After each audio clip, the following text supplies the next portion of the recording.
7 small business owners received grants from the Caribbean Development Bank, CDB, after completing a business improvement plan on January 26, 2023.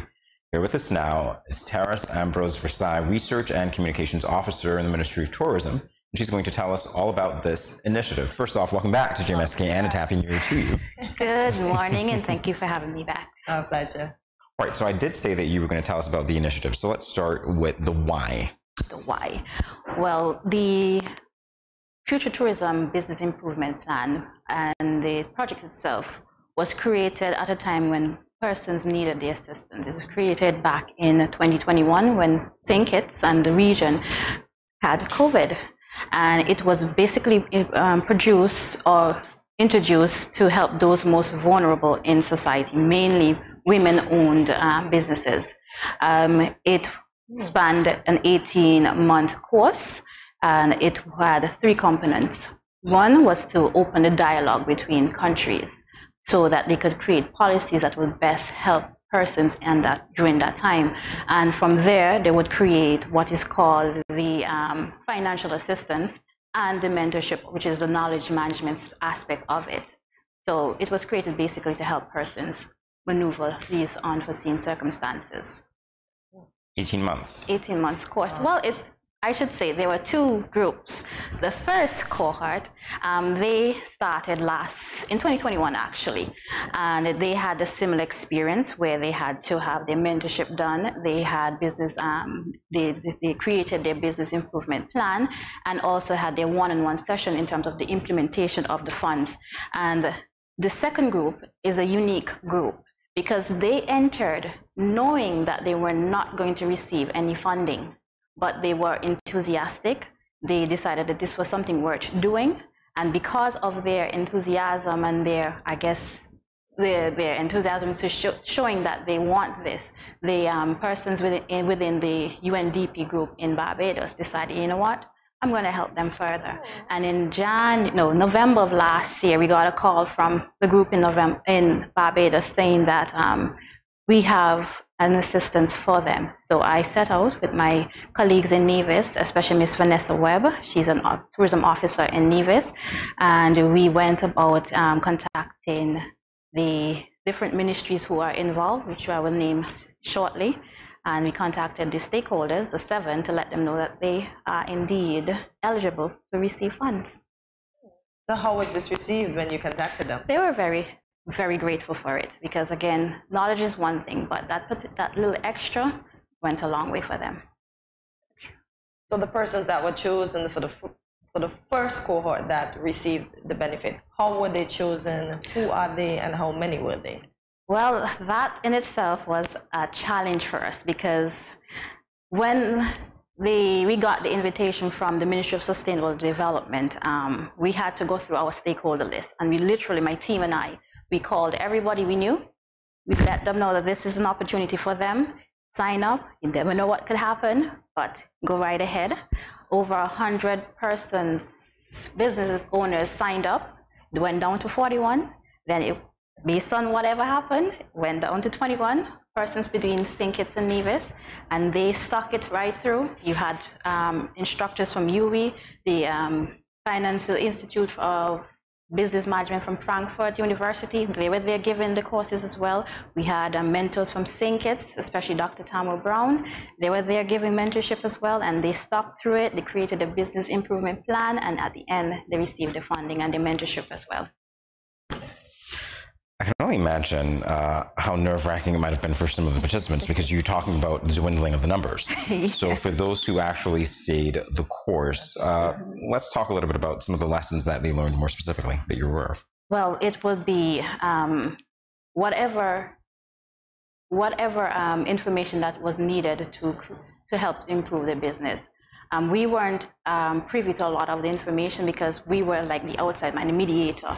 So it's basically between the mentor and the grant recipient at the time.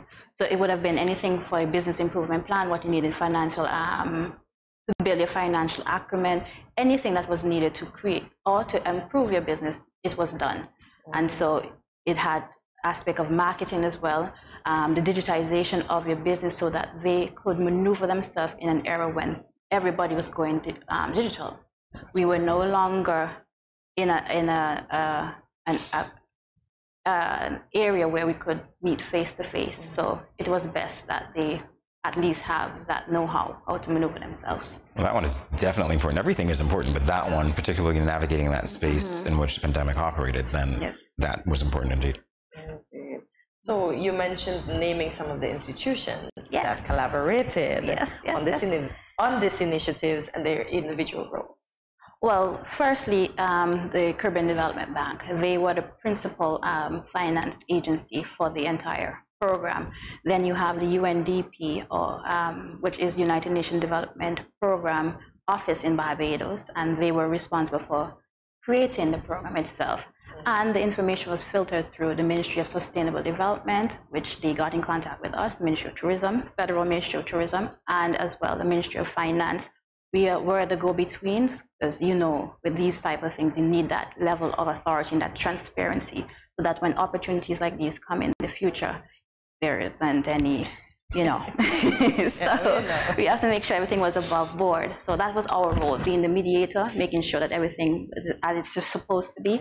The recipients do what they're supposed to, make sure that their reports, the receipts, whatever documents that they need to ensure that the funds are used in the way that it is intended is done. So that's our job, that's our role. Okay, so you're holding the hands afterwards to make sure that everybody does what they set out to do.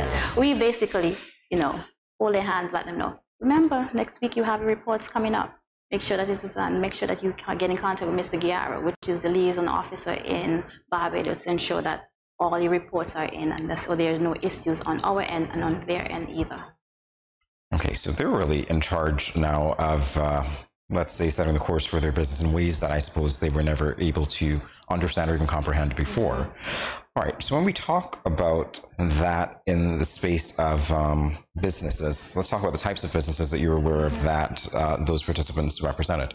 Well, it was a myriad of businesses. You had from food and beverages, travel and trade. You had businesses that were in what you might call it, property management. You had the whole service in that, the whole spectrum was there. You had skincare businesses. Those were in agro-processors, manufacturing, all sorts of businesses. Once you qualified as a micro, medium, small enterprise that had some link in the tourism sector, you qualified for it. I love the linkages. I guess this is a conversation that we're going to have because I'm looking at it. I'm like, okay, I can understand skincare, I guess, now that I'm thinking about it out loud when it comes to, that service that you're providing. Maybe tourists want to get that. Some of the others, I'm thinking, but you've already done that. You've already looked at the linkages. Yes, because at the end of the day, there are actually 8 subsectors within the tourism umbrella. And you may not think it, but we are all linked some way. Whatever you do in the construction business, whatever you do in terms of creating a product or service that not only I could use, but the visitors can use, you have that, there are linkages everywhere. So there are opportunities for everybody. Everybody. I see what you did. All right. Ms. Therez Versailles, can you give us some of the guidelines in the memorandum? Well, it's basically separated in 8 sections. 1 lists the scope, the purpose of the project, the scope, to basically ensure that you understand that you're getting a certain amount and the reason for having the project. Then you have the background information that lists the name of the person, their business, and as well you have the funding area. Again, lists out what the money is intended to do. You cannot do anything else apart from that. Any other expense that you may incur is on you as the business operator. You have a section for arbitration. So just in case, so far, we knock wood, nothing has happened. But just in case it does, we first like to, have that sit down, have that peaceful resolution. If it doesn't happen, then it goes to legal. And for legal, it means the Attorney General's office. That's what it is. And basically it says that you as the recipient have certain responsibilities. You are granted this opportunity, use the money wisely and to improve your business. And at the end the other end of the spectrum, us as the ministry, as the mediator, we are there to ensure that you do what you are supposed to as the recipient of the grant. Like that. Yeah. All right. So I was asking you before about the amount that the participants received, and whether it was the same or whether it's different based on the need. Well, in the first round of things that happened with the first cohort, they would have received between $4,000 to $6,500 US. Again, that was done in 2 tranches, and with this group, because they weren't supposed to get any funding, and based on what the mentors saw in them, they decided, you know what, I'm going to help them out, and they got between $16,051. So it was across the board for everybody to help with their business.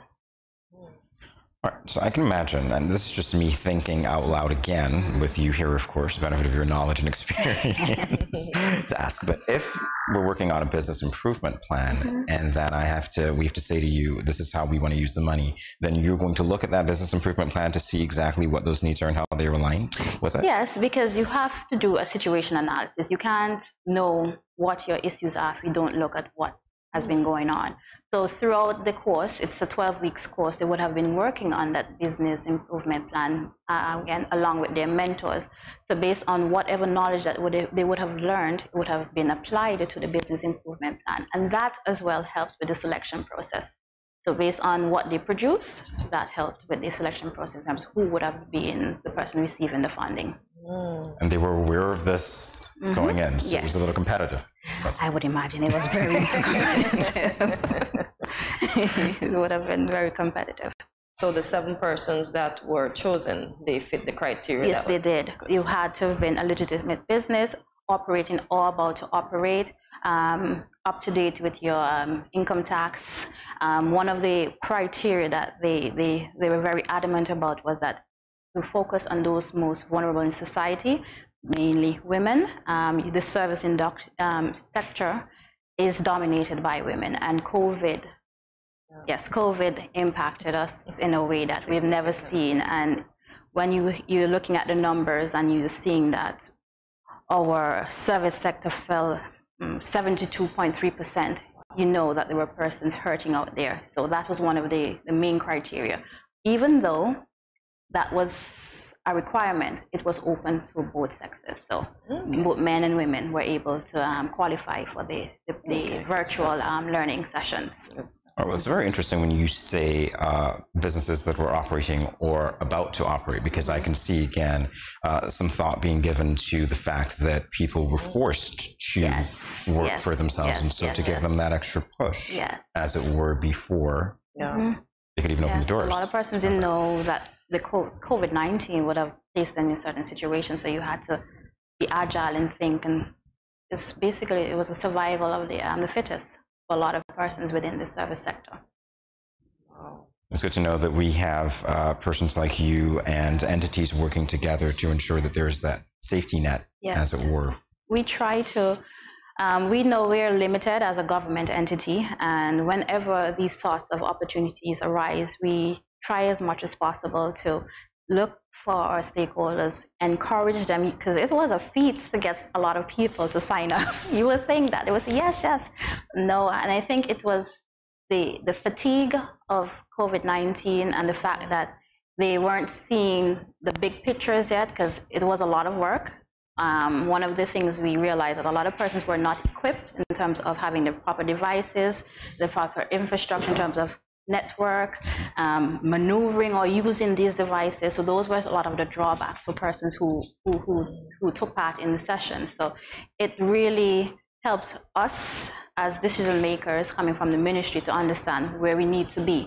Because one of the uniqueness of this program is that St. Kitts, along with 5 other countries, was used as a case study to create a diagnostic report.